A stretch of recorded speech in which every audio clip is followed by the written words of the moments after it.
ఈ ఆజ్ఞ జాగరూకులకు దేవదూతల ప్రకటన అనుసరించి జరుగును.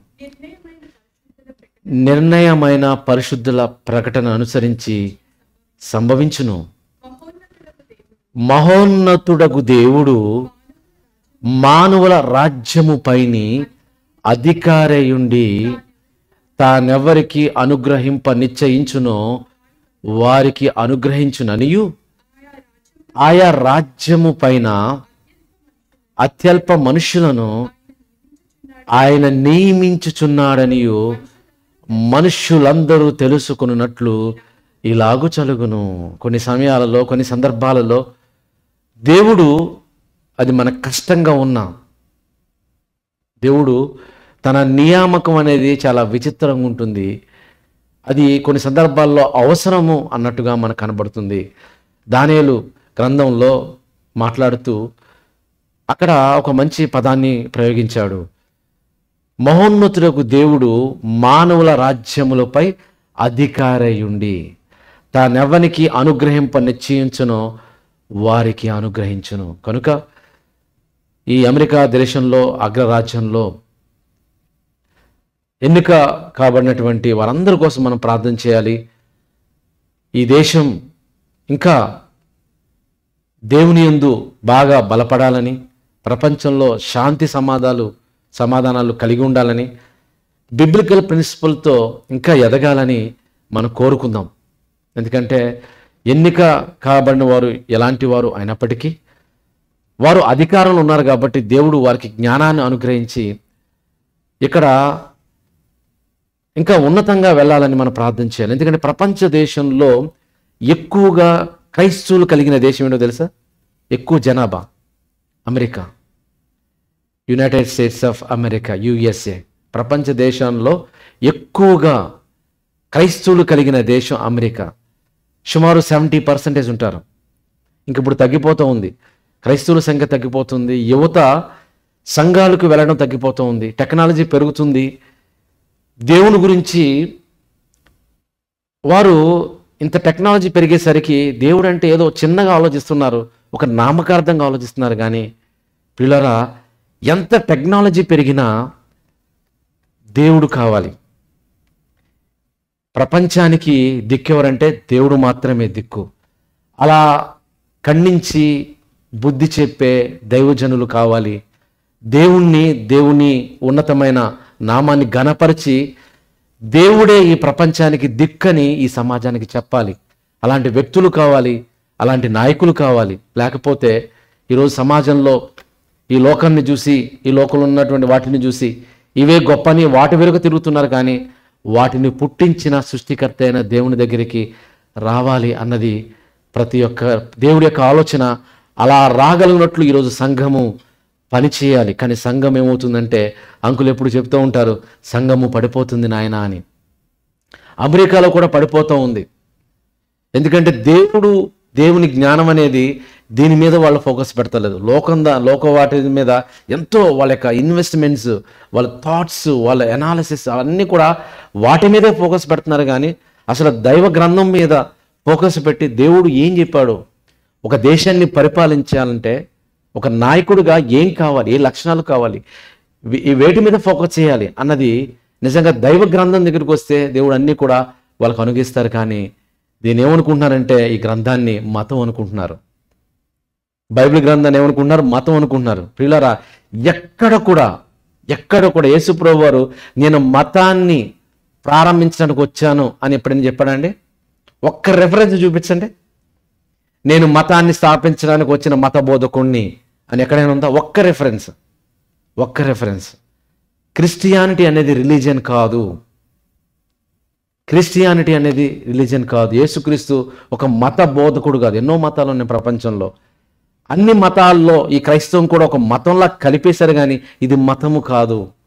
ఇది మానవాళికి దేవుడు చూపించిన ఒక జీవన విధానం, ఒక జీవన మార్గం. మనుషులు ఎలా బ్రతకాలి, మనుషులు ఎలా జీవించాలి, వీటన్నిటి గురించి వివరించిన గ్రంథం. ఎన్నో గ్రంథాలు ఉన్నాయి. కానీ అన్ని గ్రంథాల్లో మానవుని గురించి ప్రారంభం నుండి చివరి వరకు ఈ భూమి మీద బ్రతుకు నుండి ఈ భూమి విడిచిపెట్టిన తర్వాత ఉన్న బ్రతుకు వరకు సంపూర్ణంగా అనుగ్రహించిన గ్రంథం ఈ ప్రపంచంలో ఏదైనా ఉందంటే అది జీవ గ్రంథమైన బైబిల్ మాత్రమే. కానీ ఆ జీవ గ్రంథమైన బైబిల్ దగ్గరికి మానవుడు వచ్చి జ్ఞానాన్ని సంపాదించుకుని బలపడడానికి బదులుగా అది మతం అనుకుని ఎక్కడో పెట్టుకుంటున్నారు, అంతే పక్కన పెడుతున్నారు. కానీ బైబిల్ దగ్గరికి వస్తే మనుషులకి కావలసిన ప్రతీతి అనుగ్రహించబడుతుంది. కానీ అంత చదివే ఓపిక ఎక్కడ ఉంది చెప్పండి, అంత సమయం ఎక్కడ ఉంది చెప్పండి. దీనికి సమయం పెడితే దీనివల్ల ఉపయోగం ఏముంది అనుకునే వాళ్ళు ఉన్నారు. కానీ ఇదే ఈ ప్రపంచానికి దిక్కు అని ఎవరు ఆలోచిస్తున్నారు చెప్పండి. అలా ఆలోచించి దైవజనులు కావాలి, సంఘాలు కావాలి, దేవుని పిల్లలు కావాలి. అప్పుడే ఈ అమెరికా దేశం కావచ్చు, ఏ దేశమైనా దేవుని వాక్యంతో కట్టబడితే అక్కడ బలపడతారు. నిజంగా చిన్నప్పటి నుండే బైబిల్లో వాక్యాలు ఉన్నాయి కదా, చిన్నప్పటి నుండే బాలులు నడవవలసిన త్రోవను. ఒకప్పుడు అండి లూసియానా అనే చట్టం చేసి స్కూల్లో బిబ్లికల్ ప్రిన్సిపల్స్తో ఉన్నటువంటి ఆ ప్రైమరీ లెసన్స్ తీసేశారు కొన్ని రాష్ట్రాల్లో. నిజంగా ప్రారంభంలోనే బైబిల్ పాఠాలను పిల్లకు నేర్పిస్తే పెద్ద అయిన తర్వాత గన్ను పట్టుకోవలసిన అవసరత ఉండదు, ఆ కల్చర్ ఉండదు. బైబిల్ పట్టుకుంటే గన్ను పట్టుకోరు, కానీ బైబిల్ పక్కన పెట్టేశారు. ఈరోజు వైలెన్స్ పెరిగిపోయింది ప్రపంచ దేశంలో, చంపుకునే విధంగా వెళ్ళిపోయారు. కనుక బైబిల్ని మతంగా కాకుండా ఒక జీవన విధానంగా ఆలోచిస్తే ఈ ప్రపంచానికి మార్గం, దిక్కు, దిశ మనుషులకు, అధికారులకు, ప్రతి ఒక్కరికి నిర్దేశించేది బైబిల్ మాత్రమని ఎప్పుడు నేను నమ్ముతాను, నొక్కి ఒక్కానించి చెప్పడానికి ఇష్టపడతాను. అంత మాత్రమే కాదు, ఎంత అడ్వాన్స్ యుగంలోనికి మనిషికి వెళ్ళినా, నువ్వు ఎంత సైన్స్ అని పరిగెత్తినా ఆ సైన్స్ కంటే గొప్పది, ఆ సైన్స్ని పుట్టించిన మనిషి కంటే గొప్పది. ఎందుకంటే దేవుడే ఈ సృష్టిని సృష్టించాడని చెప్పడానికి ఎప్పుడు నేను ఇష్టపడుతూ ఉంటాను. ఆయన ఎప్పుడు గొప్ప చేయాలి అని ఆశపడుతూ ఉంటాను. ఎందుకంటే ప్రతి ఒక్కరు కూడా దేవుని దగ్గరికి రావాలి. ఆకాశం ఎందైనను, భూమి ఎందైనను, భూమి కింద నేల ఎందైనను ప్రతి నామము యేసు ప్రభు అని ఒప్పుకుని ఆయన పాదాల దగ్గరికి రావాలి, వంగాలి అన్నదే నా ఆశ, నా ఆకాంక్ష. ప్రతి సంఘము కూడా ఆ రీతిగా ఆలోచించి ప్రతి ఒక్కరు కూడా నిజంగా మనం ఆలోచిస్తే నిజంగా ఈరోజు క్రైస్తవం అనేది ఒక మతంగా కాకుండా ప్రపంచ దేశాల్లో నిజంగా ఒక మార్గంగా ఉన్నతమైనదిగా ఉండబోతుంది. కాబట్టి మనం ప్రార్థన చేయాలి, మన అధికారుల కోసం కూడా మనం ప్రార్థన చేద్దాము. మరి ఇక్కడ ఉన్నటువంటి వాక్య భాగాన్ని గమనించి ఇది దేవుడు నిర్ణయించినటువంటి నిర్ణయం అనుకుని వారందరం కోసం మనం ప్రార్థన చేద్దాము. ఈరోజు మరి వాక్య భాగంలో మనం ఆలోచన చేస్తే ఈరోజు ఒక ప్రత్యేకమైన వాక్య భాగాన్ని మనం ధ్యానం చేస్తూ ఉన్నాం. ఏంటంటే వాక్య భాగం గుర్తుందా? కీర్తనల్లో అనేటువంటి వాక్య భాగాన్ని మనం చూస్తూ ఉన్నాం. ద బ్లెస్సింగ్ ఆఫ్ యూనిటీ, ఐక్యతలో ఆశీర్వాదం. ఐక్యత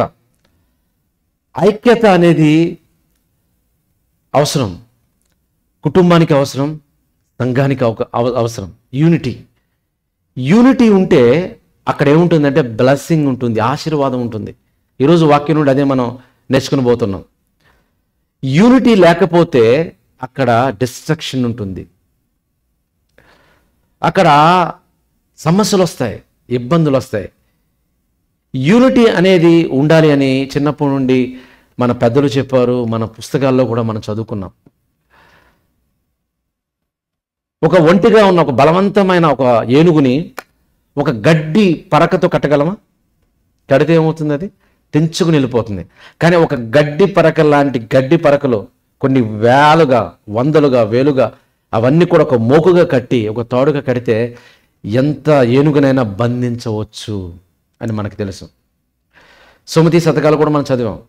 అందులో ఒక సర్పాన్ని, బలవంతమైన సర్పాన్ని చలి చీమల చేత చిక్కి చావదే సుమతి.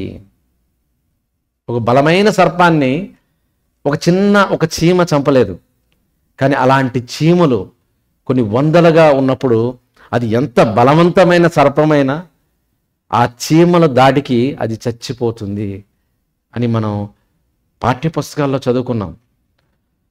ఎన్నో కథలు చిన్నప్పుడు మనం చదువుకున్నాం. ఐక్యమత్యమే మహాబలం, ఐక్యమత్యమే మహాబలం, ఐక్యంగా ఉండాలని. ఐక్యమత్యంతో ఉంటేనే ఒక కుటుంబము వర్ధిల్లుతుంది, ఐక్యమత్యంగా ఉంటే సంఘము వర్ధిల్లుతుంది. ఇదే బైబిల్ చెప్పినటువంటి ఒక ప్రబోధ సుబోధ. చిన్నప్పుడు చదివినటువంటి ఒక కథ మీకు నేను జ్ఞాపకం చేస్తాను. 4 ఆవుల కథ. ఎవరు గుర్తుందండి? 4 ఆవులు, ఒక సింహము. అడవిలో సింహము రారాజు, మనకు తెలుసు. తను ఆకలేస్తే మోగ జీవాలను వెంటాడి వేటాడి పట్టుకుని తినేసి తర్వాత వదిలిపెట్టి వెళ్ళిపోతూ ఉంటాడు. అవి చంపగా తినేటువంటి ఆహార పదార్థాలను దాని వెనుకున్న చిన్న చిన్న జంతువులు, నక్కలు కానీ అవన్నీ కూడా వెళ్ళి అవి తింటూ ఉంటాయి. ఒకరోజు సింహం బాగా ఆకలేసింది. ఎవరు దొరుకుతారా అని ఎదుగుతూ ఎదుగుతూ ఎదుగుతూ తిరుగుతుంటే 4 ఆవులు కనబడినాయండి. కనబడుతుంది కదా, అక్కడ చూశారు కదా, 4 ఆవులు. సింహం చూసింది, ఈరోజు నాకు చాలా ఆకలిగా ఉంది, ఎలాగైనా సరే ఈ ఆవుల్ని నేను చంపాలి, తినాలి అనుకుంది. పరిగెత్తుకుని వాటి మీద వెళ్ళి పడింది. అప్పుడు ఈ 4 ఆవులు ఒక యూనిటీగా ఉన్నాయి. ఈ మధ్య ఎక్కడో నేను చూశాను, ఫేస్బుక్లో అనుకుంటా, ఒక ఆవు పెద్ద సింహాన్ని కూడా ఎత్తి పడేసింది అంతే. అక్కడ కొన్ని ఆవుల గుంపులు ఉన్నాయి. సింహం కూడా భయపడి పారిపోయింది, ఇది రియల్గానే. అప్పుడు నాకు అర్థమైంది, ఈ కథ కూడా నిజంగానే అది రియల్ కదా అని నాకు అనిపించింది. ఈ 4 కూడా దాడి చేయడం ప్రారంభిస్తే ఆ సింహము పారిపోయిందండి. ఈ 4 దాడి చేస్తే పారిపోయింది. తర్వాత కొన్ని రోజుల తర్వాత ఈ 4 ఆవుల మధ్య గొడవలు వచ్చాయి. కొన్ని గొడవలు వచ్చాయి, కొన్ని అభిప్రాయ భేదాలు వచ్చాయి. అప్పుడు విడిపోయి ఇప్పుడు కలిసి మనం ఉండలేము, ఎవరికి వాళ్ళు మనం తగ్గ తిందాము అనేసి ఎవరికి వాళ్ళకి ఆహారాన్ని కూర్చుకుంటూ విడివిడిగా జీవించడం ప్రారంభించారు. అప్పుడు సింహం చూసి అమ్మయ్య, ఇప్పుడు వీళ్ళకి కలిసిలేరు, కలిసి ఉంటే ప్రమాదం, వీళ్ళు విడివిడిగా ఉన్నారు కాబట్టి ఇప్పుడు నేను వీళ్ళందరినీ ఒక్కొక్కరిగా చంపి తినేయచ్చు ఆహారంగా అనుకుని ఒక్కొక్కరిని కూడా చంపేసింది. ఇది చిన్న కథే, ఇందులో ఎంతో బాగుంది. 4 ఆవులు యూనిటీగా ఉన్నప్పుడు సింహమైన, అడవికి రారాజైన సింహమైన టచ్ చేయడానికి భయపడింది. ఎప్పుడైతే విడివిడిగా ఉన్నాయో బలం అనేది వీక్ అయిపోయి ఆ అడవి రాజు అయినటువంటి సింహానికి ఆహారంగా మలచబడ్డాయి. పిల్లరా, ఇది కథగా అనిపించవచ్చు కానీ ఇది వాస్తవం, ఇది చాలా వాస్తవం. ఎప్పుడైతే ఒక కుటుంబం కానీ, సంఘం కానీ, సమాజం కానీ యూనిటీగా మనం ఉంటామో అక్కడ బ్లెస్సింగ్ మనం చూస్తాం, స్ట్రెంగ్త్ మనం చూస్తాం. Unity is a strength. Where there is a collaboration, coordination among the people, wonderful things can be achieved. ఆ యూనిటీ ఎప్పుడు ఉంటుందంటే నిజంగా దేవుడు అనుగ్రహించిన ఆత్మను కలిగిన వారు ఒక యూనిటీగా ఉన్నప్పుడు అది సంఘంలో, సమాజంలో గొప్ప కార్యక్రమాలు చూడడానికి అవకాశం ఉంటుంది. ఈరోజు పక్షుల్ని మీరు చూడండి, పక్షుల్ని కానీ జంతువులను చూస్తే వాటిలో కూడా యూనిటీగా మనకు కనబడుతూ ఉంటాయి, చాలా యూనిటీ కనబడుతూ ఉంటాయి. నాకు ఒక ఫన్నీ వీడియో కనబడింది, అది మీకు షేర్ చేయాలని ఆశపడుతున్నాను. మనుషులు ఎంతవరకు యూనిటీ ఉంటుందో తెలియదు కానీ జంతువుల్లో, పక్షుల్లో చాలా యూనిటీ మనకు కనబడుతూ ఉంటుంది. ఒకసారి ఆ వీడియో మనం చూద్దాము. ఒకసారి ప్లే చేయండి అమ్మా వీడియో.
కానీ ఇందులో చాలా అర్థం ఉంది. దేవుడు ఈ సృష్టిలో, ఈ ప్రకృతిలో ఉన్న జంతువుల మధ్య, పక్షుల మధ్య ఒక యూనిటీ ఉంది. కాకులను చూడండి ఒకసారి. ఆకాశ పక్షులని చూడుడి అని లాస్ట్ టైం ఒక పాఠం నేర్చుకున్నాం. మీకు ఇంకో పాఠం చెప్తాను ఈరోజు. ఒక చిన్న ఆహార పదార్థాన్ని, ఒక ఇడ్లీ కానీ లేకపోతే ఏదైనా చిన్నది అలా బయట, ఇంటి బయట వేసేస్తే ముందు ఒక కాకు వస్తుంది, ఆ తర్వాత అన్ని కాకులు వస్తాయి. ఒక కాకి ఏదైనా హాని చేయండి, వెమ్మటి అన్ని కాకులు వచ్చేస్తూ ఉంటాయి. అక్కడ నుండి పారిపోవాల్సి వస్తుంది మనం. అంటే కాకుల మధ్య యూనిటీ కనబడుతుంది. ఒకటి వెళ్తుంది, ఆ తర్వాత గుంపులు గుంపులుగా జనాలను తీసుకొస్తూ ఉంటుంది. అది అరుస్తూ ఉంటుంది, కావు కావు అని అరుస్తూ ఉంటే అందరూ కూడా ఇక్కడ ఏదో ఉంది, ఇక్కడ ఏదో ఆపద సంభవించినప్పుడు అన్నీ వచ్చేస్తూ ఉంటాయి. ఆహారం ఉన్నప్పుడు కూడా అన్నీ వచ్చేస్తూ ఉంటాయి. కాకుల్లో ఉంది యూనిటీ. ఈరోజు క్రైస్తవ్యంలో ఉందా యూనిటీ? నిజంగా క్రైస్తవ్యంలో ఈరోజు యూనిటీ ఉందా? ఒక పక్షుల్లో, జంతువుల్లో యూనిటీ ఉంది. ఈరోజు దేవుడు పిల్లలుగా ఉన్నటువంటి క్రైస్తవ సమాజంలో, సంఘంలో, ప్రపంచంలో ఉన్నటువంటి దేవుని బిడ్డల మధ్య యూనిటీ ఉందా? అందుకే ఈరోజు మనం వినబోతున్నటువంటి వాక్యము ఐక్యమత్యంలో, ఐక్యతలో ఆశీర్వాదం. ఒకసారి మనం చూద్దాం, ఒక్కొక్క వచనాన్ని మనం చూద్దాం. 133వ కీర్తన ఒకసారి మనం గమనిస్తే, 133వ కీర్తన మొదటి నుండి మనం ఆలోచన చేద్దాం. సోదరులు చదివిన రీతిగా 133వ కీర్తన మొదటి వచనం. సహోదరులు ఐక్యత కలిగి నివసించుట ఎంత మేలు, ఎంత మనోహరం. సహోదరులు ఐక్యత కలిగి నివసించుట ఎంత మేలు, ఎంత మనోహరం. అంటే సహోదరులు ఐక్యత కలిగి జీవించడం, అందులో మేలుంది, మేలులు ఉన్నాయి.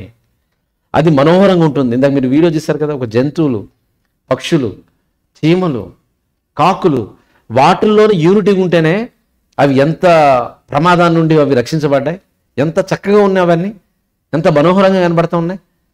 అలాంటప్పుడు మనుషుల మధ్య, సోదరుల మధ్య యూనిటీ ఉంటే అది ఎంత మేలు. అంటే అందులో ఏముంది? ఐక్యతలో మేలుంది. తర్వాత రెండోది, ఐక్యతలో మనోహరం ఉంది. ఐక్యతలో మేలుంది, ఐక్యతలో మనోహరం ఉంది. ఎలా ఉంది అని ఒక పోయిటిక్గా మరి ఈ కీర్తనకారుడు దావీదు గారు వివరించడం జరిగింది. అది తల మీద పోయబడి అహరోను గడ్డము మీదుగా కారి అతను అంగీల అంచు వరకు దిగజారిన పరిమళ తైలము వలె ఉండును.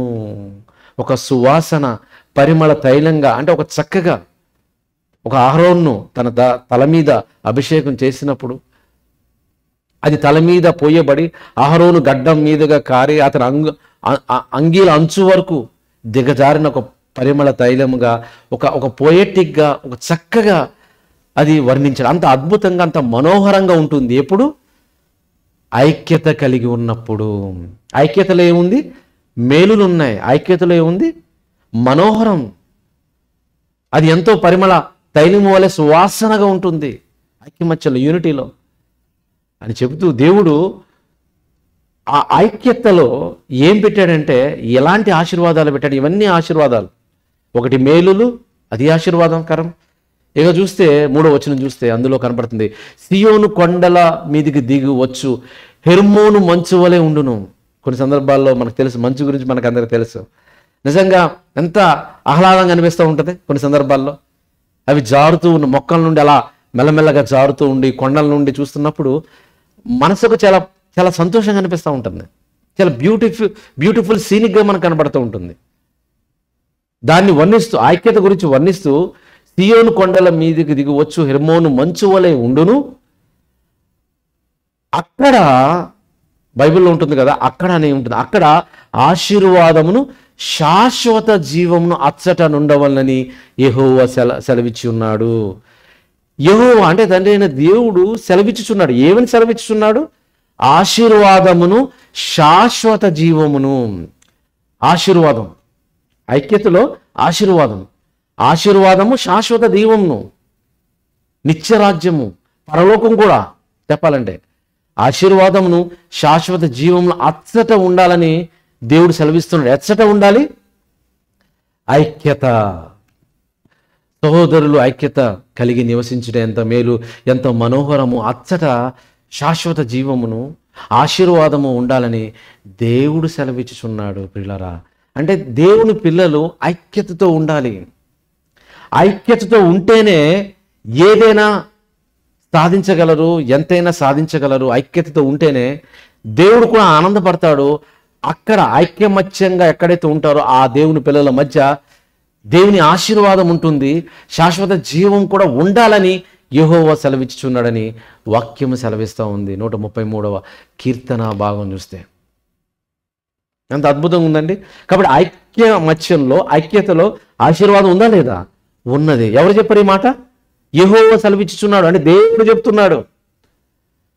దేవుడు ఒక మాట చెప్పాడండి. నేను ఎప్పుడు బైబిల్లో ఒక మాట దేవుడు చెప్పాడంటే అసలు నేను బ్లైండ్గా నమ్ముతాను. ప్రపంచంలో ఎవరు చెప్పినా దాన్ని పక్కన పెట్టేస్తూ ఉంటాను. నేను చిన్నప్పుడు విన్నదని సరే దాన్ని పక్కన పెట్టేస్తాను.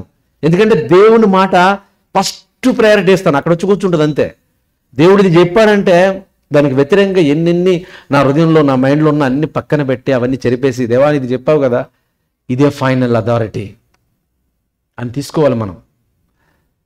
అది మనకు అర్థం కాకపోవచ్చు అప్పుడు, కానీ అది తీసుకుని అనుసరించి వెళుతూ ఉంటే అందులో ఆశీర్వాదము, మేలులు, దీవుళ్ళు మనకు తెలుస్తూనే ఉంటాయి. మనం అనుభవిస్తూనే ఉంటాం.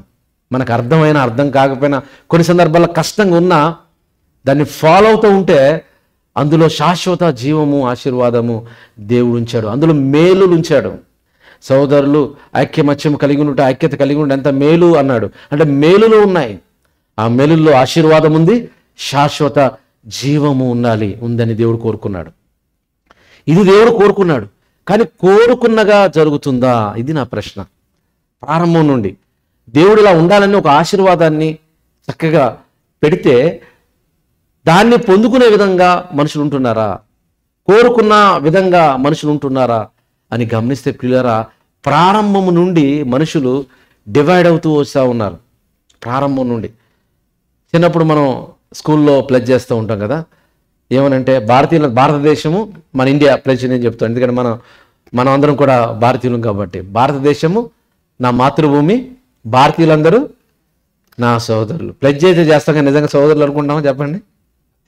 పక్క రాష్ట్రంలో చూస్తేనే మనం గొడవలో, ఒక్కొక్క రాష్ట్రానికి ఇంకో రాష్ట్రం గొడవలో, నీటి గొడవ కావచ్చు కదా, నీటి గొడవ కావచ్చు, స్థలం గొడవ కావచ్చు, రిసోర్సెస్ గొడవ కావచ్చు, ఎక్కడో అసలు భారతదేశంలో పక్క రాష్ట్రాన్ని చూస్తేనే గొడవలు.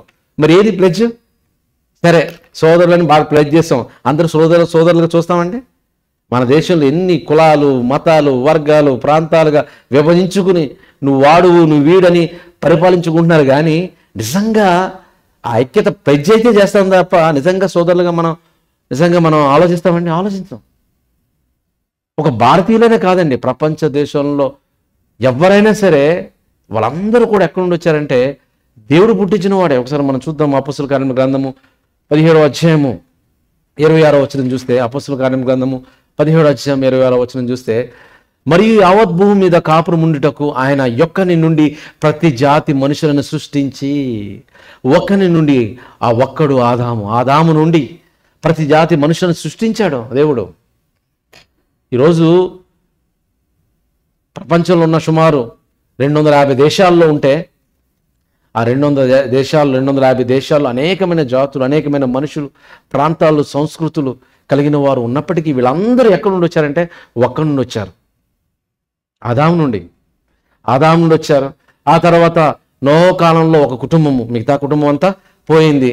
ఆ ఒక కుటుంబం నుండి అనేక మంది వచ్చి కొందరు భారతదేశానికి, కొందరు రకరకాల ప్రాంతాలకు విభజన చెందుకుని వెళ్ళిపోయారు. కాబట్టి వీళ్ళందరిని పుట్టించింది ఎవరు? ఒక్కరు. యావత్ భూమి మీద కాపురం ఉండటకు ఆయన ఒక్కని నుండి ప్రతి జాతి మనుషులను సృష్టించాడు దేవుడు సృష్టించాడు. వారు ఒకవేళ దేవుణ్ణి తలరాడు కనుగొందరేమో అని ఆయన ఆశపడ్డాడు. అలా అందరూ స్కాటర్డ్ అయిపోయారు. కానీ ప్రారంభం నుండి చూస్తే ఐక్యత లేక కుటుంబాలు దెబ్బతిన్న పరిస్థితులు మనకు కనబడుతున్నాయి. ప్రారంభపు కుటుంబమే కయీను, హేబేలు, వాళ్ళిద్దరి మధ్య ఐక్యత లేదు. సోదరుడు చంపేశాడు అంతే. ఆ తర్వాత చూస్తే యోసేపు సోదరులు ఉన్నారు, వాళ్ళ మధ్య ఐక్యత లేదు, తన సోదరుని అమ్మేశారు. కాబట్టి ఒక కుటుంబంలో ఐక్యత లేకపోవడం వలన, ఒక యూనిటీగా లేకపోవడం వల్ల ఎలా దెబ్బలు తిన్నారు ఎలా ఇబ్బందులు పడ్డారు, ఎలా వాళ్ళు మరి నష్టపోయారు అన్నది పాత నిబంధన గ్రంథంలో మనం చూస్తూనే ఉన్నాం. ఇవన్నీ మనం చూస్తూ ఉన్నాం. ఆ తర్వాత దేవుడు ఒక జనాంగాన్ని తయారు చేసి వాళ్ళని కలిపి, ఇజ్రాయేలును మీరు ఎలా ఉన్నప్పటికీ మీరందరూ కూడా కలిసి రావాలి నా దగ్గరికి ఆరాధించడానికి అని చెప్పడం ప్రారంభించారు. మీరు పరిశుద్ధ జనాంగము, మీరందరూ కలిసి రావాలి. పాత నిబంధనలో విశ్రాంతి దినం 7వ రోజు, అది శనివారము ఆరాధిస్తూ ఉండేవాళ్ళు పాత నిబంధన కాలంలో. మీరందరూ కూడా కలిసి రావాలి అని ఆయన కోరుకున్నప్పుడు వాళ్ళందరూ కూడా ఎలా ఉన్నప్పటికీ దేవుడు ఒక నియమాన్ని పెట్టాడు. ఆ నియమాన్ని అనుసరించి రావాలని దేవుడు కోరుకున్నాడు. అలా కలిసి వచ్చినప్పుడే మీ ప్రార్థనలు నేను వింటాను, మీలో యూనిటీ నేను చూడాలి అని ప్రారంభం నుండి ఆయన చెప్తూ వచ్చాడు. మీరు కలిసి రావాలి, మీరు ఒక కమ్యూనిటీ, మీరు ఒక గుంపు, పరిశుద్ధ జనాంగం మీరు అని దేవుడు ఒక మోడల్గా ఇజ్రాయేల్ జనాంగాన్ని పెట్టి మీరు ఐక్యమత్యం కలిగి ఉండాలని ప్రారంభంలో చెబుతూ వస్తున్నప్పటికీ అక్కడ వాళ్ళు అందులో కూడా ఫెయిల్ అయినట్టుగా మనకు కనబడుతుంది. ఆ తర్వాత కొత్త నిబంధనకు వచ్చేసరికి దేవుడు కొత్త నిబంధనలో వచ్చేసరికి యేసుప్రభు వారు తన స్వరక్తం ఇచ్చి సంపాదించిన క్రీస్తు సంఘము. అంటే తన రక్తంతో ఆయన మనల్ని కొన్నాడంటే అంటే మనం మనవారం కాదు, ఆయన సొత్తు, ఆయన ప్రజలము, ఆయన బిడ్డలము. కాబట్టి ఆయన బిడ్డలు ఉంటున్న మనలో కూడా ఏం కావాలి అని దేవుడు కోరుకున్నాడంటే ఐక్యమత్యము కావాలి అని దేవుడు కోరుకుంటున్నాడు. అలా ఉండాలని వాక్యం కూడా ఆయా సందర్భాల్లో విస్తారంగా చెప్పబడి ఉంది. ఆ మాటలు కూడా మనం కొన్ని చూద్దాము. కొన్ని విషయాలు యేసుప్రభు భూమి మీద ఉన్నప్పుడు ఆయన అంటున్నటువంటి మాటలు కూడా మనం ఆలోచించేద్దాము. యోహాను సువార్త 17వ అధ్యాయము 20 వచనాన్ని మనం చూద్దాం. యేసుప్రభు వారు ఈ భూమి మీద ఉన్నప్పుడు దేవుని పిల్లలైన మనము ఎలా ఉండాలి అని ఆయన ప్రార్థించారు. దేవుని పిల్లలుగా ఉన్న మనము సోదరులము ఎలా ఉండాలి అని ఆయన కోరుకున్నారంటే ఆయన ఏమైనా ప్రార్థించారంటే ఒకసారి మనం చూద్దాము. యోహాను సువార్త 17వ అధ్యాయము 20 వచనము. మరియు నువ్వు నన్ను పంపితివని లోకము నమ్మునట్లు తండ్రి నాయందు నీవును నీయందు నేనును ఉన్నలాగున వారును మన యందు ఏకమై ఉండవలనని వారి కొరకు మాత్రమే నేను ప్రార్థించడం లేదు కానీ వారి వాక్యము వలన నాయందు విశ్వాసం ఉంచిన వారందరూ ఏకమై ఉండవలనని వారి కొరకు ప్రార్థించుచున్నాను. యేసుప్రభు వారి ప్రార్థన నాకు అనిపిస్తూ ఉంటుంది, ఆయన ప్రార్థన ఇంకా నెరవేరలేదేమో అనిపిస్తూ ఉంటుంది. ఇప్పటికీ ఆయన ఏం కోరుకున్నారు? ఆయన ప్రార్థన ఏకమై ఉండాలి. వాక్యము వలన విశ్వాసం ఉంచిన వారందరూ ఏకమై ఉండాలి. అంటే ఈరోజు అపవాది చాలా తెలివిగా వాడు ఏం చేశాడంటే విభజించేసింది మనుషుల్ని. మీరు వేరు మారు వేరు కదా, గుంపులు, ఎన్ని గుంపులు అండి, 30,000 గుంపులు వచ్చేసాయి. మీరు వేరు, మీ విశ్వాసం వేరు, మా విశ్వాసం వేరు, మీ భక్తి వేరు, మా భక్తి వేరు, ఒకే బైబుల్, ఒకే ప్రార్థన, ఒకే తండ్రి, ఒకే దేవుణ్ణి ఆరాధించే మనం అందరం మనుషులుగా విభజించుకుని పరిస్థితుల్లోకి వెళ్ళిపోయాడు. వాడికి అదే ఈజీ. ఇంత కథలో మనం చూసినట్టుగా అందరు కలిసి ఉంటే వాడికి డేంజర్.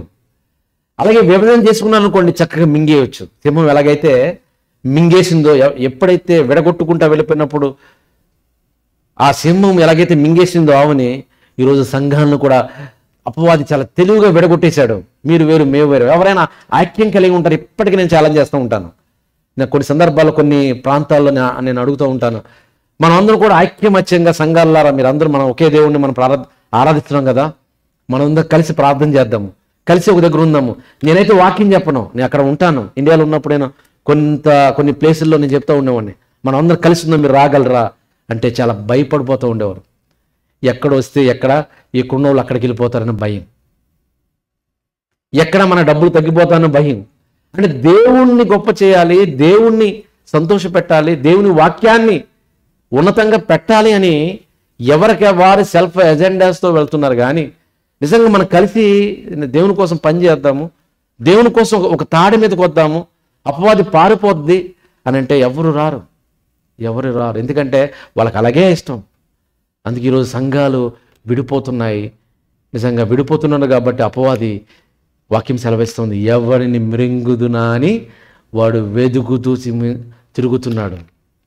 గర్జించు సింహం వలె గర్జించే సింహం ఆవులు ఎలాగైతే విడిపోయాయో ఈరోజు సంఘాలు కూడా విడిపోయాయి.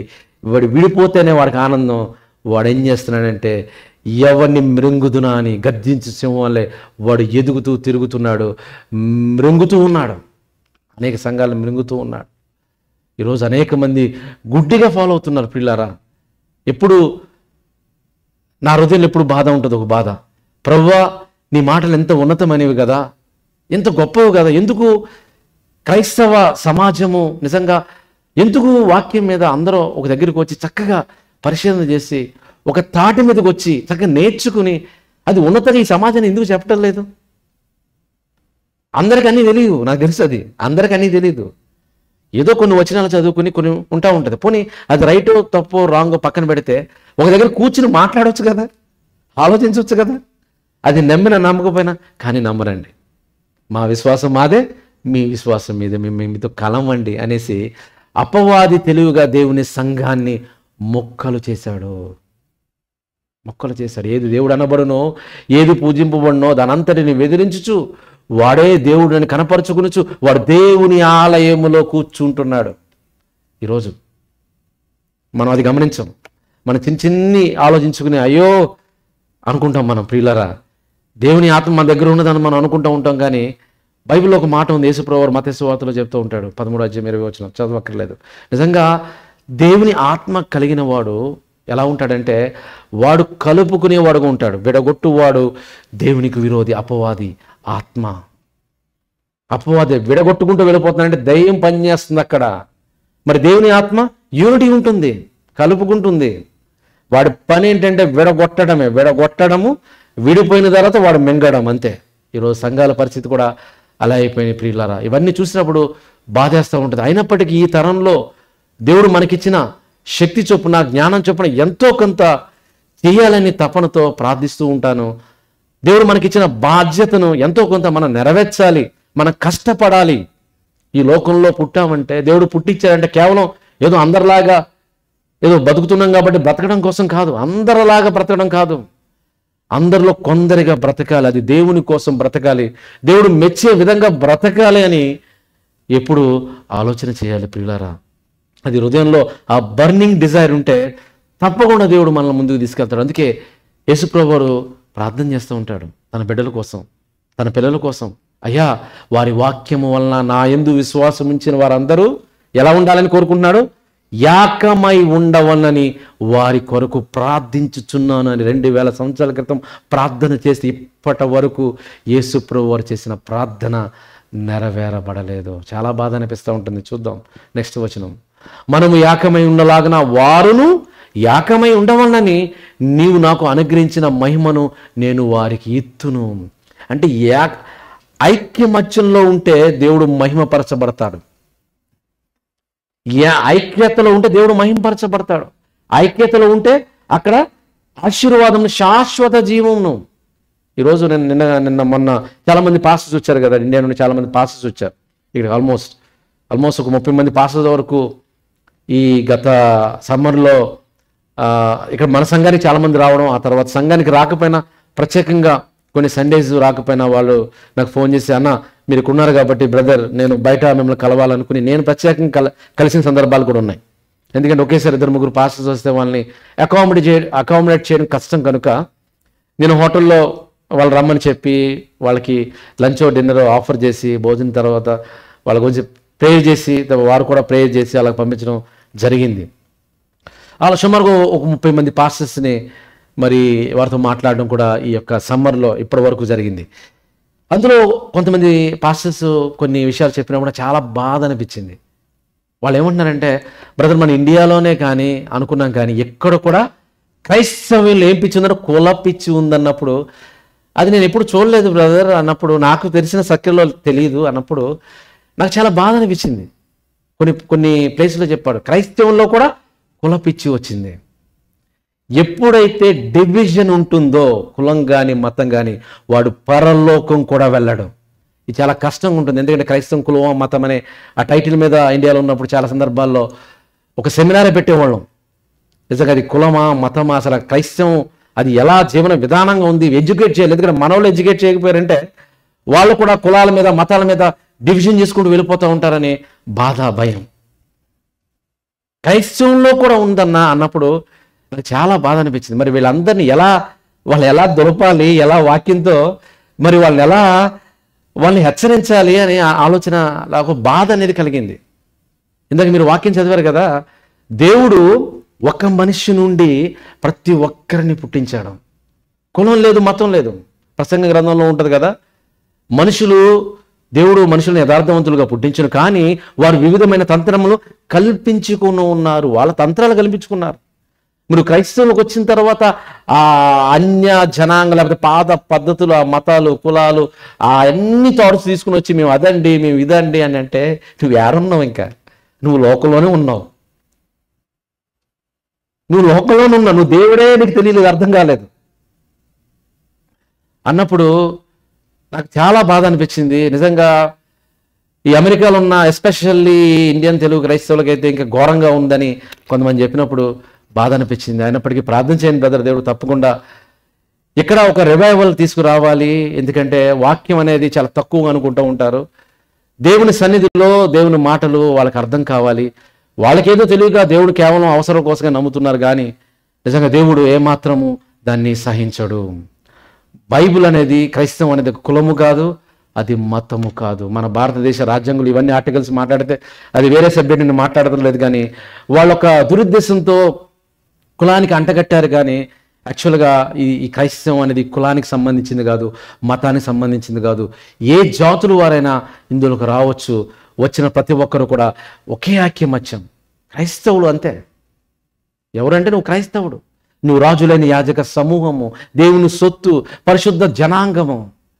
ఇంకా కుల పిచ్చితో ఉన్నారంటే వారు పరలోకం కూడా వెళ్ళరండి. మళ్ళీ చెప్తున్నాను, క్రైస్తవంలోకి వచ్చిన వారు మాదండి ఇదని ఇంకా కుల పిచ్చి ఉంటే నీవు క్రైస్తవుడు కాదు, నీకు పరలోకమే లేదు. ఇది పరలోకం లేదు. చాలా కష్టంగా ఉంటుంది, అయినా చెబుతాను. ఎందుకంటే ఈరోజు వాక్యంతో సరిచేసేవారు ఈ సమాజంలో లేకపోయేసరికి ఇష్టానుసారంగా బోధిస్తూ అసత్యాన్ని సత్యంగా చెప్పే పరిస్థితుల్లో మనుషులు ఉన్నారు. కాబట్టి నిజంగా వాక్యంతో చెప్పవలసిన అవసరం ఉన్నది. అందుకే యేసుప్రభువు అంటున్నారు, ఈ వాక్యం విన్న నీ బిడ్డలందరూ ఎలా ఉండాలి? విశ్వాసులందరూ ఐక్యమత్యం కలిగి ఉండాలి, ఏకమే ఉండాలని నేను ప్రార్థన చేస్తున్నాను ప్రభువా, దేవా అని చెప్తూ, నీవు నేను ఎలాగైతే ఏకమే ఉన్నామో వారు కూడా ఏకమై ఉండవాలనని, ఐక్యత కలిగి ఉండవాలని నేను ప్రార్థన చేస్తున్నాను. అక్కడ నేను మహిమపరచబడతాను. దేవుడు ఎలా మహిమపరచబడతారు? దేవా నీకే మహిమ కలుగును గాక అని మన ఇంటికి వెళ్ళిపోతూ ఉంటాం ప్రార్థన చేసి. దేవుడు మహిమపరచబడ్డండి. నీకే మహిమ కలుగును గాక అనేసి మనం వెళ్ళిపోతే దేవుడు మహిమపరచబడ్డావు. నువ్వు ఐక్యమత్యం కలిగి ఉంటే దేవుడు మహిమపరచబడతాడు. యోహాను సువార్త 17:4 చూస్తే చూడండి, దేవుడు ఎలా మహిమపరచబడతాడో చూడండి ఒకసారి. దేవుడు ఎలా మహిమపరచబడతాడు అంటే మన మాటల ద్వారా కాదు. ఒకసారి చూద్దాం, ఆ వచనం చదవండి అమ్మ ఒకసారి. చేయుటకు నీవు నాకిచ్చిన పని సంపూర్ణముగా నెరవేర్చి భూమి మీద నిన్ను మహిమపరిచితిని. ఎంత అద్భుతంగా ఉందండి. దేవుడిని మహిమపరచాలంటే యేసుప్రభువు అంటున్న మాట అది. దేవుడు తండ్రి అయిన దేవునికి ప్రార్థిస్తూ యేసుప్రభువు అంటున్న మాట ఏమంటున్నారంటే, ప్రభువా నీకు మహిమ కలుగురు గాక అని వెళ్ళిపోతలేదు. ఈ భూమి మీద నన్ను పుట్టించావు, పుట్టించిన తర్వాత బ్రతకడానికి నువ్వు పనిచ్చావు, ఆ పని చేస్తేనే నేను నిన్ను మహిమపరచబడినట్లు. అలా మహిమపరచాలి. నీ మహిమ కలుగును గాక, నీకు నువ్వే మహిమపరచుకో ప్రభువా అనేసి మనం వెళ్ళిపోతే ఆయన ఎలా మహిమపరచుకుంటాడు చెప్పండి? మీరు చేసే పనులను బట్టే మహిమపరచబడతారు. చేయుటకు ఈ భూమి మీద నీవు నాకు ఇచ్చిన పనిని సంపూర్ణంగా నెరవేర్చి నేను నిన్ను మహిమపరిచితిని అన్నాడండి. ప్రియులారా, ఇదండి దేవుని మహింపరిచే విధానం. దేవుని మహింపరిచే విధానం అది. దేవుని మహింపరిచే విధానం ఐక్యత కలిగి ఉండడం. సంఘంలో సమాజంలో ఐక్యత కలిగి ఉండడం. కొన్ని వచనాలు మనం చూద్దాం. 23వ వచనం, వారి యందు నేనును నా యందు నీవును ఉండులాగున వారు సంపూర్ణంగా చేయబడి ఏకముగా ఉన్నందున నీవు నన్ను పంపితివనియు నీవు నన్ను ప్రేమించినట్లు వారు కూడా ప్రేమించుతననియు లోకము తెలుసుకున్నట్లు నాకు అనుగ్రహించిన మహిమను వారికి ఇత్తును. వారికి మహిమనిస్తాను. ఎప్పుడో తెలుసా? వారు ఐక్యంగా ఉన్నప్పుడు, ఏకంగా ఉన్నప్పుడు. మహిమను మాత్రమే కాదు, వారికి ఆశీర్వాదాన్ని అనుగ్రహిస్తాను. శాశ్వత జీవం అంటే పరలోకము. శాశ్వత జీవం అంటే పరలోకము. పరలోకాన్ని కూడా వస్తుంది. ఎక్కడ? ఐక్యంగా ఉంటే, ఏకంగా ఉంటే. డివిజన్స్ ఉన్నాయో అది అపవాది తంత్రం. కులాలుగా, మతాలుగా వర్గీకరించి కొన్ని అయితే కులాల మీద సంఘాలు ఉన్నాయంటండి. అంటే కుల సంఘాలు కూడా ఉన్నాయండి. ఇది క్రైస్తవులు బయట కాదండి, బయట అయితే కుల సంఘాలు ఉంటాయి కదండి, గ్రూపులు ఉంటాయి కుల సంఘాలు. అలాగే క్రైస్తవుల్లో కూడా పలానా సంఘం అయితే పలానా కులవారండి, పలానా సంఘం అయితే పలానా కులవారు అన్నప్పుడు నిజంగా నేను ఒక అన్య పరిస్థితి నుండి వచ్చాను కాబట్టి నాకు అవన్నీ తెలిసేవి కాదు ప్రారంభంలో. ఆ తర్వాత తెలుస్తున్నప్పుడు ఎందుకు ఇలా వచ్చినాయి, బైబిల్ ఎక్కడ చెప్పబడలేదే, ఎందుకు ఇలా చేస్తారంటే అపవాది తంత్రం. అపవాది అలాగా కులాలుగా విడగొట్టేస్తుంది. కుల సంఘాలు క్రైస్తవ్యంలో బయట కాదు, క్రీస్తు స్వరక్తమితి సంపాదించిన దానిలో అలా ఉన్నారు కాబట్టి వాళ్ళందరూ అలా విడగొట్టుకుంటే వాళ్ళకి పరలోకమే లేదు. అది బైబిల్ చెప్పే ఆన్సర్ అండి, అది బైబిల్ చెప్పే ఆన్సర్. కనుక క్రైస్తవులుగా, సంఘముగా మనం ఎలా ఉండాలంటే ఒక ఐక్యమత్యముగా ఉండాలని దేవుడు కోరుకుంటున్నారు. 1 కొరింథీయులకు రాసిన పత్రిక 12వ అధ్యాయము 12వ వచనంలో చూస్తే ఏముందంటే చూద్దాము ఒకసారి ఆ వచనాన్ని. 1 కొరింథీయులకు రాసిన పత్రిక 12వ అధ్యాయము 12వ వచనాన్ని దేవుడు ఈ సంఘాన్ని ఎలా వర్ణించాడంటే ఒక శరీరంలోని అవయవాలుగా వర్ణించాడు. ఈ శరీరంలోని అవయవాలన్నీ కూడా దేహానికి ఎలాగైతే ఆశీర్వాదకరంగా ఉంటాయో, సంఘంలో మనమందరం కూడా మెంబర్స్. కాబట్టి మనం కూడా ఆ యొక్క బాడీలో, సంఘం అనే బాడీలో, శరీరంలో మనం అవయవాలుగా ఉండి కలిసి పనిచేసినప్పుడు సంఘము కూడా అభివృద్ధి పొందుతుంది అన్నట్టుగా వాక్యం సెలవిస్తా ఉంది. ఒకసారి చదవమ్మా. ఎలాగూ శరీరము ఏకమై ఉన్నను అనేకమైన అవయవములు కలిగి ఉన్నదో, ఎలాగూ శరీరం యొక్క అవయములన్నీ అనేకములై ఉన్నను అది ఒక్క శరీరమై ఉన్నదో అలాగే క్రీస్తు ఉన్నాడు అని, అలాగే అని చెప్తూ ఎలా చెప్తున్నారు ఒకసారి ఇంకొక వచనం చూద్దాం. Couple of versus. నెక్స్ట్ వచనం. ఎలా అనగా యూదులమైనను, గ్రీసు దేశస్థులమైనను, దాసులమైనను, స్వతంత్రమైనను మనమందరము ఒక్క శరీరమందు ఉండి ఒక ఆత్మ యందే బాప్తిస్మం పొంది మనమందరము ఒక్క ఆత్మను పానము చేసిన వారము. శరీరము ఒక్కటే, అవయవములుగా ఉండక అనేకమైన అవయవములుగా ఉండేది. అంటే ఒక దేహం గురించి మాట్లాడుతున్నాడండి. ఈ యొక్క మాటలు చూస్తే 12వ అధ్యాయం 12వ వచనం నుండి చివరి వరకు మీరు చదవండి. తర్వాత సంఘం గురించి మాట్లాడుతున్నాడు. మన దేహంలో ఎలాగైతే అవయవాలన్నీ కూడా ఒకదానికి ఒకటి వ్యతిరేకంగా ఒక యూనిటీ ఉంటుందా లేదా చెప్పండి. ఇప్పుడు ఫర్ ఎగ్జాంపుల్ చేయి ఉంది, ఈ 5 వేళ్ళు ఒకలాగా ఉన్నాయా? ఒక్కొక్క వేలు ఒక్కొక్కలాగా ఉంది, ఒక్కొక్క సైజులో ఉంది. కానీ ఎవరు గొప్ప అంటే ఎవరు? ప్రతిదీ కూడా గొప్పదే. ఎందుకంటే చాలా స్టోరీస్ ఉన్నాయి ఈ యొక్క చేతి గురించి. కానీ ఏదైనా ఒకటి ఎత్తాలి అంటే, ఉదాహరణకి బైబిల్ని పట్టుకుని పైకి తీయాలనుకోండి, ఒక్క వేలుతో నేను తీయగలనా? తీయలేను. ఏ ఒక్క వేలుతో కూడా తీయలేను అనమాట. ఈ ఒక్క వేలుతో కూడా నేను తీయలేను. కానీ ఈ యొక్క బైబిల్ నేను పైకి ఎత్తాలి అంటే, పైకి లేపాలి అంటే ఈ 5 వేళ్ళు కలిస్తే చూడండి పైకి లేపగలిగాం. సేమ్ సంఘము కూడా అంతే, మన దేహం కూడా అంతే. ఈ దేహంలో అవయవాలన్నీ కూడా దేహ అభివృద్ధికి ఎలాగైతే ఒక యూనిటీ కలిగి ఉంటుందో, ఈ చేతికి ఒక యూనిటీ, ఈ వేళ్ల మధ్య యూనిటీ ఉన్నప్పుడు ఎలాగైతే మనం దేనైనా పట్టుకో ఉంటామో, అలాగే సంఘంలో రకరకాల వ్యక్తులు, రకరకాల ప్రాంతాల నుండి రకరకాల ఆలోచనలు వచ్చిన మనం అందరం కూడా ఒక పర్పస్తో, దేవుడు ఎందుకు మనల్ని పిలిచాడని ఒకే పర్పస్తో మనం వస్తే అందులో ఎంతో బ్యూటీ ఉంటుందండి. అలా ఉండాలని దేవుడు కోరుకున్నారు. దేవుని ఆత్మ కలిగిన వారు, దేవుని ఆత్మ ఎవరికైతే ఉంటుందో వాళ్ళు ఐక్యమత్యం కలిగి ఉంటారు, ఐక్యత కలిగి ఉంటారు. ఆ దేవుని ఆత్మ ఎవరికైతే కలిగి లేకపోతూ ఉంటారో వాడు విడగొడతాడు. సివిల్ వార్లో అబ్రహాం లింకన్ గారు ఆ దేశ ప్రజలకు ఉద్దేశించి గొప్ప ప్రసంగాలు చేశాడు. ఆయన చేసిన ప్రసంగంలో ఈ ప్రసంగం ఒకటే. ఒక ఇల్లు తనకు తానే విరోధంగా వేరుపడిన ఎల్లా ఇల్లు నిలువబడనేరదు.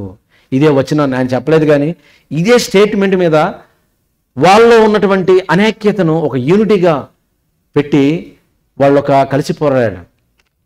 అబ్రహాం లింకన్ గారు అప్పుడు వాళ్ళ తరంలో ఆయన ఎంతగానో ఈ యొక్క వచనాన్ని, ఆయన కూడా క్రైస్తవుడే కాబట్టి ఈ వచనాన్ని ఉపయోగించి సమాజాన్ని ఆయన ఆలోచింపజేసినట్టుగా మనకు కనబడుతుంది ప్రియులారా. కనుక ఒక ఇల్లు తనకు తాను విరోధంగా వేరుపడితే, కుటుంబంలో ఉన్న సభ్యులు మనకు మనం వేరుపడితే కుటుంబం వర్ధిల్లదు.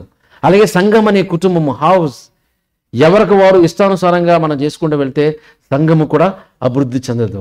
ఇక చెప్పాలంటే సార్వత్రిక దేవుని సంఘము, దేవుని పిల్లలు, దేవుని వాక్యంలో ఉన్న వారు, ప్రపంచంలో నిజంగా ప్రజలు, క్రైస్తవులు ఒక్క దాటికి వస్తే ఈ పాటికి ఎప్పుడో క్రైస్తవం ప్రపంచవ్యాప్తంగా వెళ్ళిపోయేది. కానీ వెళ్ళలేదంటే స్వార్థపరులు ఎంటర్ అయ్యారు. ఇష్టానుసారంగా వాళ్ళ స్వార్థం కోసం కలిపి చెరిపి ఇష్టానుసారంగా వాక్యాన్ని విభజించి డబ్బు కోసం, పేరు కోసం, లేకపోతే రకరకాలైన ప్రయోజనం కోసము దాన్ని ఉపయోగించుకుని దేవుని నామానికి అపకీర్తి పాలు చేసేవారు అనేక మంది ఉన్నారు పిల్లలు. అందుకే వాక్యం సెలవిస్తూ ఉంది, తనకు తాను వేరుపడిన ఇల్లు అది నిలువబడనేరదు. నేను ముగిస్తున్నాను. కానీ ప్రారంభపు శతాబ్దం సంఘము చూస్తే వాళ్ళందరూ ఎలాగున్నారు? విశ్వసించిన వారందరూ అపొస్తలుల కార్యముల గ్రంథము 4:32 నేను ముగిస్తున్నాను. విశ్వసించిన వారందరూ ఏక హృదయమును ఏకాత్మయు కలిగిన వారై ఉండిరి. వాళ్ళ ఏముందండి? ఏక హృదయము ఏకాత్మ. అలాంటి ఏక హృదయము ఏకాత్మ కలిగిన సంఘముగా ఈరోజు మనం ఉంటున్నామని ఆలోచించాలి. 1 కొరింథీ రాసిన పత్రికలో మనం అందరూ కూడా మీరు చూశారు. మనం ఇంకోసారి చూద్దాం. 1 కొరింథీ రాసిన పత్రిక 1వ అధ్యాయం 10వ వచనం. సహోదరులారా, మీరందరూ ఏక భావంతో మాట్లాడవలననియు, మీలో కక్షలు లేక ఏక మనసుతోనూ ఏక తాత్పర్యంతోనూ మీరు సన్నదులై ఉండవలననియు మన ప్రభువైన యేసుక్రీస్తు పేరట మిమ్మును వేడుకొనుచున్నాను. ఎవరు చెప్తున్నారండి? పౌలు గారు చెప్తున్నారు సంఘానికి. సహోదరులారా, మీలో ఎలా ఉన్నాయి? కక్షలు ఉన్నాయి. వాటిని పక్కన పెట్టండి. దేవుడు ఒక పర్పస్ మనకి ఇచ్చాడు. ఏక భావంతో ఉండాలి, ఏక తాత్పర్యం ఉండాలి, ఏక ఆత్మను కలిగి ఉన్నాం. అలా ఉంటే మనం ఆశీర్వదించబడతాం అని చెబుతూ, నా సహోదరుల మీలో కలహములు కలవని మిమ్మల్ని గూర్చి క్లోవేంటి వారం వల్ల నాకు తెలియవచ్చును అని చెబుతూ ఆయన అంటున్నాడు, మీలో ఒకడు పౌలు వాడును, మరొకడు అపోల్లో వాడును, మరి ఒకడు కేఫా వాడును, ఇంకొకడు క్రీస్తు వాడని చెప్పుకొనుచున్నారే. ఈరోజు అందరూ కూడా విడిపోయారు కదండి. ఈరోజు భక్తుల మధ్య విడగొట్టారు. నేను ఈ భక్తు గుంపు, నేను ఆ భక్తుని గుంపు, ఇంకొక భక్తుడు గుంపు అని మనం విడగొట్టుకున్నాం. క్రీస్తు విభజించబడి ఉన్నాడా? ఆ భక్తులు మన కోసం రక్తం కాచారా అని పౌలు గారు చెప్తున్నారు. ఎలా ఉండాలి? ఏక మనసు కలిగి, ఏక తాత్పర్యం కలిగి సంఘము ఉండాలి అని దేవుడు కోరుకున్నాడు. కానీ అపవాది చిచ్చులు పెట్టి వాళ్ళ ఐక్యతను డివైడ్ చేసి వాడు చక్కగా ఒక్కొక్కరిని మింగుకుంటూ తన యొక్క సంకల్పాన్ని వాడు నెరవేర్చుకుంటున్నారు ప్రియులారా. ఇది మనం గమనించాలి. చివరిగా ఈ వచన భాగాన్ని చెప్పి నేను ముగిస్తాను. ఎఫెసీయులకు రాసిన పత్రిక 4వ అధ్యాయము 1వ వచనం. కాబట్టి మీరు సమాధానమందు బంధము చేత ఆత్మ కలిగించు ఐక్యము. నిజంగా దేవుని ఆత్మ కలిగిన వారమైతే ఎలా ఉంటారంటే ఐక్యత కలిగి ఉంటారండి. ఇది సింపుల్. ఎవరు దేవుని ఆత్మ కలిగిన వారు, ఎవరు దేవుని ఆత్మ కలిగిన వారుగా లేరు అనేది దేన్ని బట్టి అర్థమవుతుందంటే, వాడు నిజంగా సమాధానమను బంధము చేత ఐక్యము కాపాడుకుని యందు వారు శ్రద్ధ వహించారా, ప్రేమతో ఉన్నారా, వాళ్ళు దేవుని ఆత్మ కలిగిన వారు. ఆ రెండు లేదంటే వీళ్ళ ఆత్మ లేని వాడు, వేరే ఆత్మ అనుకోవాలండి. దురాత్మో, అపవాది ఆత్మో, వేరే ఆత్మ కలిగిన వాళ్ళు అనుకోవాలి. అలాంటి వాళ్ళు ఈరోజు సంఘాల్లో అనేక మంది ఉన్నారు పిల్లారా. అలా ఉండకూడదని దేవుడు సెలవిస్తూ ఉన్నాడు. కనుక మీరు పిలువబడిన పిలుపునకు తగినట్టుగా దీర్ఘశాంతముతో కూడిన సంపూర్ణ వినయంతో సాత్వికముతోను నడుచుకునవలెను. అలాగ సంఘం నడుచుకుంటే అక్కడ ఏముంటుందండి? సహోదరులు ఐక్యం కలిగి ఉంటుందా? ఎంత మనోహరము, ఎంత మేలు. అక్కడ శాశ్వత జీవమును ఆశీర్వాదములు ఉండవాలని యెహోవా సెలవిస్తున్నాడు. కనుక ఈరోజు సంఘములో మనం ఎక్కడ ఉన్నప్పటికీ, వేరే వేరే ప్రాంతాల నుండి మనస్తత్వాలు కలిగి వచ్చినప్పటికీ, దేవుని దగ్గర దేవుడు ఒక పర్పస్ మనకి ఇచ్చాడు. చర్చ్గా మనం ఎలా ఉండాలంటే ఐక్యమత్యంతో ఉండాలి, ఐక్యతతో ఉండాలి. అలా ఐక్యతతో ముందుకు వెళితే దేవుడు మన ద్వారా బలమైన కార్యక్రమాలు చేయబోతున్నాడు. మన ద్వారా బలమైన కార్యక్రమాలు దేవుడు చేయబోతున్నాడు. అది మన కుటుంబాలకి, మన పిల్లలకు, మన సంఘానికి, ఇంకా అనేక మందికి ఆశీర్వాదంగా దేవుడు ఉంచబోతున్నాడు. కనుక అలాంటి ఐక్యమత్యం కలిగిన మనసుతో మనం ఉంటున్నామా? ఒక్కసారి మనం పరిశీలన చేసుకుని ప్రార్థనాపూర్వకంగా మన సిద్ధపడదాం. అందరూ కూడా లేచి నిలబడినట్లయితే ప్రార్థన చేసుకుని తదుపరి కార్యక్రమంలోకి మనం వెళదాం. దేవాని ఘనమైన మనకి స్తోత్రాలు చెల్లిస్తూ ఉన్నాం. ఈ మధ్యాహ్న సమయం ముందు నీ పాద పద్మల దగ్గరికి వస్తున్నాం తండ్రి. నీ వాక్యం ద్వారా మీరు మాతో మాట్లాడారు. ప్రతి మాట దీవెనికరంగా ఉంచండి, ఆశీర్వాదకరంగా ఉంచండి, మేలుకరంగా ఉంచండి.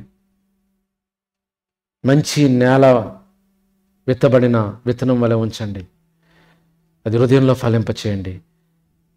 మేము ఆశీర్వదించబడాలి, మా బిడ్డలు ఆశీర్వదించబడాలి, మా కుటుంబాలు ఆశీర్వదించబడాలి, మా సంఘము ఆశీర్వదించబడాలి. ఈ సంఘము ద్వారా నాయనా ఈ చుట్టుపక్కల ఉన్న ప్రజలు ఆశీర్వదించబడాలి, మేలులతో నింపబడాలి, దీవెనలతో నింపబడాలి.